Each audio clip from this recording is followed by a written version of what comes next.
Languages are potentially very useful in your later life, but at GCSE they can take up a lot of your time.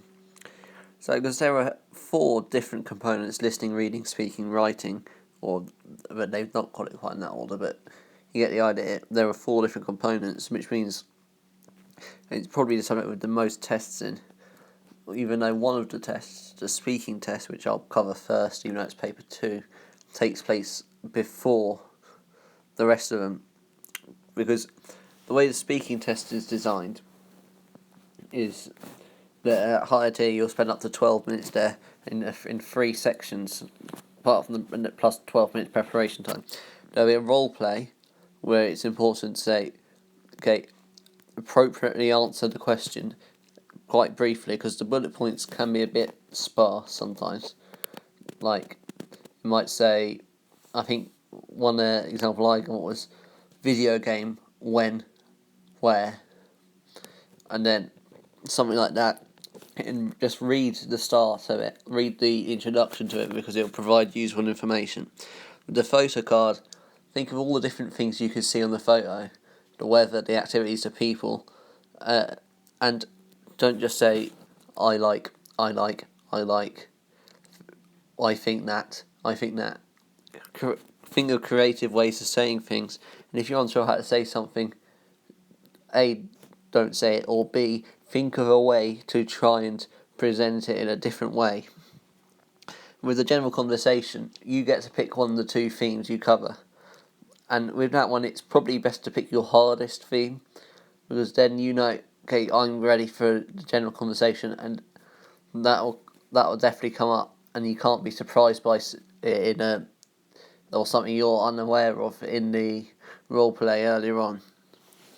Okay, let's go to paper 1, which is listening. Now, listening is probably the hardest one for a lot of people, because A, you can't create your own things, it's already set, and B, you can't see it, which means you need to be aware of how to pronounce all the different words, and there will be words you do not know. That's a fact, that will happen. The important thing is to try and work out from context. Like if for example, if you don't know the word for sports centre in whatever language, like in Spanish it's polideportivo, then think about the sentence said, okay, I like playing badminton and there's a swimming pool next to it as well. Okay, where is it probably going to be? Oh, it's a sports centre, even if you don't know the actual word. With reading, they like to try and trip you up a bit with some of these things, but also be careful, because there is a translation into English at the end, and you have to be fairly precise in the words, because if you make one mistake out of every 5 or 6 words, that'll lose you a mark for the entire 6 words.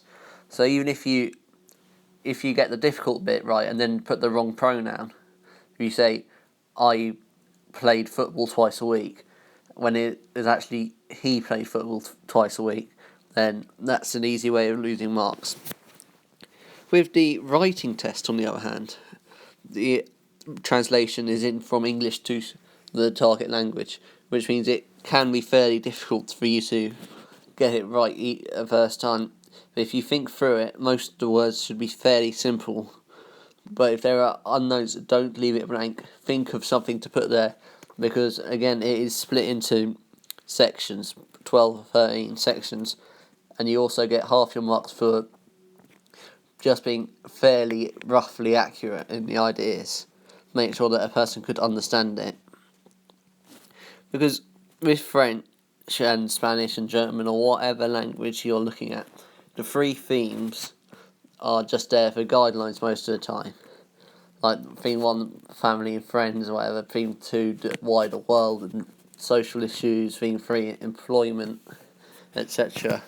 Then the important thing to understand with the themes are that you don't have to stick brutally to one of them. You can try and mix them up, because there are plenty of times saying in the writing test where it might come up with something about a holiday you had.